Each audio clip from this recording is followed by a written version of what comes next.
आज मैं आपको बताऊंगा कि पाकिस्तान नेवी में कि कौन कौन से टेस्ट होते हैं और कितने सवाल होते हैं और उनका पैटर्न वगैरह सब बताऊंगा। पाकिस्तान नेवी में पहले इंटेलिजेंस के 100 सवाल होते हैं, उसमें 30 मिनट दिए जाते हैं। और उसके बाद एकेडमिक टेस्ट होता है, उसमें 100 सवाल होते हैं, इंग्लिश, मैथ, फिजिक्स, केमिस्ट्री, इसका मेरा जनरल नॉलेज। तो चलिए स्टार्ट करते हैं। मैं आपको पहले बताता हूँ इंटेलिजेंस के, और आपको मैं सिर्फ वो क्वेश्चन बताऊँगा जो बहुत बार रिपीट हुए। इंग्लिश के, इंटेलिजेंस के सबसे पहले बात करते हैं इंटेलिजेंस के। इंटेलिजेंस में जो आते हैं ना, सबसे मोस्ट सवाल जो है इन अ क्लास, जिस पे मैंने सर्कल किया हुआ ये वाला है सिर्फ। In a class of 16 male and 35 female student, 80% class fail in chemistry, 30% in English, then which one is true. तो इसमें जो आंसर आएगा सी है, both male and female student are failed. ठीक हो गया। अगला सवाल इस तरह है कि भाई if shoes is to foot then helmet is to. अब जो शूज़ है वो पैर में पहना जाता है, ठीक हो गया। तो हेलमेट कहाँ पे पहनते हैं? सर पर। तो इसका आंसर है ई, हेड। ठीक हो गया। उसके बाद अगला जो हमारे पास सवाल है, 7वां नंबर सवाल है, what number come next in the following series.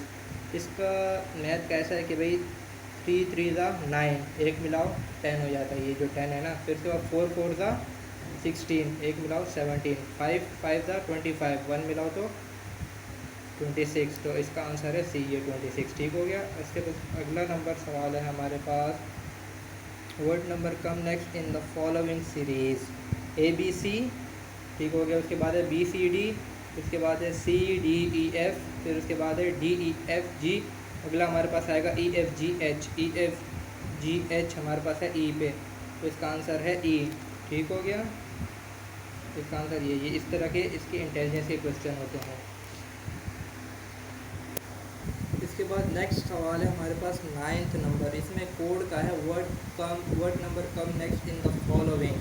इसमें ना कोड हमने देखना होता है LACA का जो कोड है ना 9381 है। ठीक हो गया। तो इन्होंने फिर जो लैक है ना LCAK लैक, इसका जो कोड है 9381। ठीक हो गया। अब इन्होंने हमें बताया है कि CKAL का कोड क्या होगा। तो हमने देखना है कि भाई सी का कोड है 8, तो हमने पहले देखना 8 आ गया। ठीक हो गया। फिर देखना है, इन्होंने बोला है कि के का कोड बताएं। के का कोड है 1। अब 8 1 इधर देख लें, इन दोनों में ये है। अब उसके बाद इन्होंने बोला है ए का कोड क्या है। ए का कोड है 3। तो अब देख लें हमारे पास इसका कोड आ रहा है ये वाला 8139। इसका आंसर ये है। ठीक हो गया 9th का। तो इस तरीके से इस पैटर्न से ये सवाल आते हैं और यही सवाल आएंगे और इसी पैटर्न से आते हैं। अगला सवाल है हमारे पास, अब ये इसमें आ गया है, what is the next number in the following series. इसमें अब इस तरह मल्टीप्लाई करना, 4 4 दूनी 8, 8 तिया 24, 24 चौके 96, 96 को हमने मल्टीप्लाई करेंगे तो इसका आंसर आ जाएगा। सही हो गया। इसके बाद अगला सवाल जो हमारे पास है, which one of the following is different from the rest. ठीक हो गया। इसमें अब ये पूछ रहा है कि भाई इनमें से मुख्तलिफ कौन सा है। Heaven, town, city, village, township. ठीक हो गया। इसमें जो मुख्तलिफ है ना, टाउनशिप मुख्तलिफ है, इसका आंसर ई है। ठीक हो गया। इसके बाद अगला सवाल हमारे पास है, word number come next in the series. अब इसमें ऐसा है कि 3 दूनी, ये जो है ना 3 दूनी 6, ये आंसर आ गया। 2 चौके 8, ये आ गया। अब इधर आएगा 3, आंसर में आएगा 3, 3 3 ज़ा 9, ये आंसर है। ठीक हो गया। इस तरह से मैथ के क्वेश्चन होते हैं। इस तरह कुछ मल्टीप्लाई हो रहे होते हैं, कुछ माइनस हो रहे होते हैं। इसी तरह का पैटर्न, यही पैटर्न से सवाल आएंगे, या तो इसी तरह से यही जो सवाल आएंगे जो मैं आपको बता रहा हूँ। ठीक। अब इसके बाद ये सवाल है, इसमें पूछा इफ़ बॉक्स इज़ टू 3, अगर बॉक्स में 3 अल्फ़ाबेट हैं तो बॉक्सर में then B boxer is to, boxer में लाजमी सी बात है 5 होते हैं, BOXER 5 हो गया। तो इसका आंसर है 5। अगला सवाल हमारे पास है, which one of the following is different from the rest. इसमें डैगर खंजर होता है, स्वॉर्ड तलवार, नाइफ चाकू। इसमें जो अलग है फोर्क, कांटे को कहते हैं, कांटा मुख्तलिफ है, इसका आंसर डी। इस तरह इंग्लिश के भी सवाल होते हैं, इंटेलिजेंस में भी इंग्लिश के सवाल भी आते हैं, समझ गए।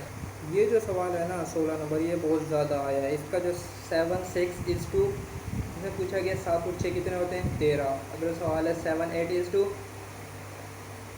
15 होते हैं, तो इसका आंसर है 15। ठीक हो गया। इस तरह से देखें कुछ प्लस हो रहे होते हैं कुछ माइनस हो रहे होते हैं, तो आपको ये देखने ये क्वेश्चन लाजमी आता है। अच्छा, इसके बाद 11वां नंबर सवाल देख लें। Fish is to swimming, fish करती है स्विमिंग, और स्नैक इज़ टू, स्नैक को रेंगता है, तो रेंगने को कहते हैं क्रैवलिंग। तो इस तरह आपकी थोड़ी इंग्लिश भी अच्छी होनी चाहिए, तब आप टेस्ट पास कर सकेंगे।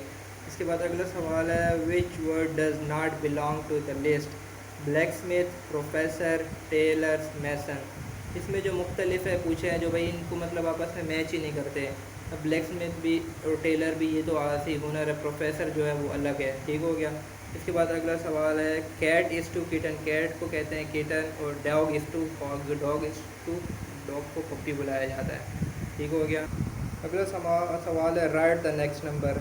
62 को 62 का हाफ होता है 31, नेक्स्ट है 34 का हाफ होता है 17, और 20 का आधा होता है 10। तो अगला ये 10 आंसर है इसका। ठीक हो गया। इसके बाद है हमारे पास what the right the next number. Camera सही हो जा। इसके बाद है राइट द नेक्स्ट नंबर, ये वाला। ठीक हो गया। इसका प्रोसीजर है 6 आया 12, 6 12 18 24।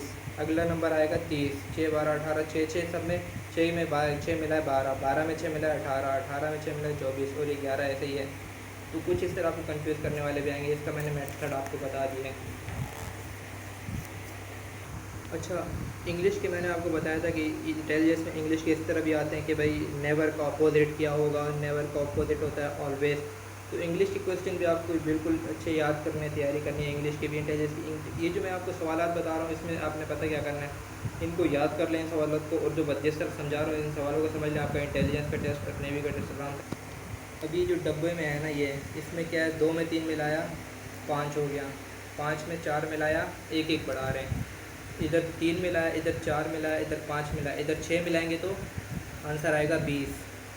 ठीक हो गया। फिर इधर मिलाएंगे 4 में 4 मिलाया 8, फिर इसमें मिलाया 5, फिर इसमें मिलाया 6, इसमें मिलाएंगे 7, तो कितना हो जाएगा ये हो जाएगा, जब 19 में 7 मिलाएंगे 26, तो नीचे 26 पीछे 26 आएगा और ऊपर 20, तो ये रहा 20, ये रहा 26, ये आंसर है इसका। ठीक हो गया। ये रहा, पहले ऊपर पे आएगा 20, तो पहले 20 फिर 26। इस तरह के सवाल आपको कंफ्यूज करने के लिए आएंगे, पैटर्न मैंने समझा दिया आपको। अच्छा, यही जो सवाल थे इंटेलिजेंस की, ये मैंने आपको समझा दिए। इसी से पेपर आता है नेवी का, मतलब बिल्कुल इससे यही पैटर्न होगा, इसी से रिलेटेड पैटर्न होगा, और यही सवाल इनमें से देखना यही सवाल आएंगे, आप बोलेंगे वाकई ये सवाल आए, तो बिल्कुल यही पैटर्न होगा। इसके बाद अब चल लेते हैं इंग्लिश की तरफ। इंग्लिश में ना नेवी में पहले आते हैं एक्टिव वॉइस, पैसिव वॉइस। ठीक हो गया। एक्टिव वॉइस पैसिव वॉइस आपको बनाने आने चाहिए, एक्टिव वॉइस पैसिव वॉइस नहीं आते तो आप सीख लें। इसके बाद डायरेक्ट इनडायरेक्ट आते हैं, आर्टिकल आते हैं, ए एंदा वाले होते हैं, प्रेपोजिशन आती है, कंजक्शन, इंटरजेक्शन, एडवर्ब, ये वगैरह आती है। मैं आपको बता देता हूँ इसकी ये कैसे आती है। एमसीक्यू वाइज भी आती है, आएगा उसका ऑप्शन होता है, 4 ऑप्शन दिए होते हैं, इसमें सबको सेलेक्ट करना मैं आपको दिखा देता हूँ। चलें। अच्छा, तो नेवी में स्पेलिंग्स, इंग्लिश के टेस्ट में स्पेलिंग्स की भी करेक्शंस आती हैं। अब मैं तो आपको बताता हूँ, मिसाल ले लें, ये 10 नंबर सवाल है, स्ट्रक्चर की स्पेलिंग क्या होगी, एस, ये देखें स्ट्रक्चर की स्पेलिंग जिसको आती होगी वही बताएगा। ठीक हो गया। तो मैं आपको ये बता देता हूँ स्ट्रक्चर पर। तो स्ट्रक्चर की स्पेलिंग STRUCTUR, स्ट्रक्चर, ये सही है, बाकी 3 गलत हैं। स्पेलिंग्स भी आती हैं। ठीक हो गया। उसके बाद प्रेपोजिशन में देख लें, प्रेपोजिशन में पूछा हुआ है ही डिवाइड डैश वाटर, इसका आंसर है ही डिवाइड इनटू द वाटर, ये आएगा। ठीक हो गया। तो आपको प्रेपोजिशन अपनी टाइट करनी है एकदम। इसके बाद इन्होंने आ गया एक्टिव वॉइस पैसिव, तो एक्टिव वॉइस पैसिव वॉइस में ऐसा आएगा, लिखा होगा ओपन द डोर, इस तरह आंसर लिखे होंगे उसके 4। तो आप, तो इसका आंसर है let the door be open. तो ठीक है, इस तरह आपको एक्टिव वॉइस पैसिव वॉइस भी आने चाहिए। तो ये देख लें, अपोजिट भी आते हैं इसमें आए, जिस मिसाल ले लें इम्पोर्ट, 13 नंबर सवाल है इम्पोर्ट का अपोजिट होगा एक्सपोर्ट, ये इसका आंसर है। ठीक हो गया। अच्छा, अब ये सिमिलर्स हैं, सिमिलर्स में इस तरह ले लें आप, ये सवाल है मिसाल के तौर पे 2 नंबर सवाल पे लिखा हुआ है पैट्रियोटिक का सिमिलर होगा लॉयल, तो इस तरह सिमिलर्स क्वेश्चंस भी आते हैं। ठीक हो गया। और ये आर्टिकल्स हैं। आर्टिकल्स इस तरह आते हैं कि he is dash honourable man, तो इसका आंसर है एन आएगा। तो इस तरह आर्टिकल आपको आने चाहिए। ये देख लें, ये है डायरेक्ट इनडायरेक्ट। अब डायरेक्ट आया हुआ होगा ही सैड।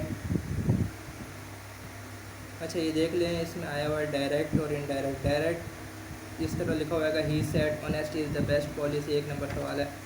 तो इसके बाद आपने देख लेना है इसका आंसर। तो ये हो गया, और इस पे लिखा हुआ है he said honesty is the best policy.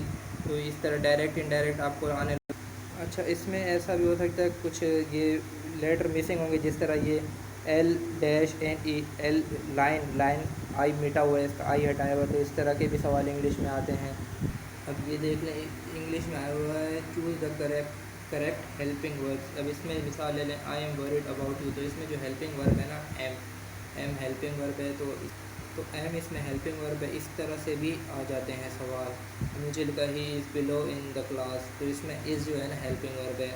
तो इस तरह के इंग्लिश के सवाल भी आ जाते हैं। चलें, मैं फ़िज़िक्स और केमिस्ट्री और मैथ पे अभी वीडियो लंबी हो रही है, नेक्स्ट वीडियो में मैं इंशाल्लाह आपको बताऊंगा फ़िज़िक्स केमिस्ट्री का। ठीक हो गया? बाकी कोई सवाल हो तो कमेंट सेक्शन में पूछ लेना। बाकी चैनल को सब्सक्राइब कर दो।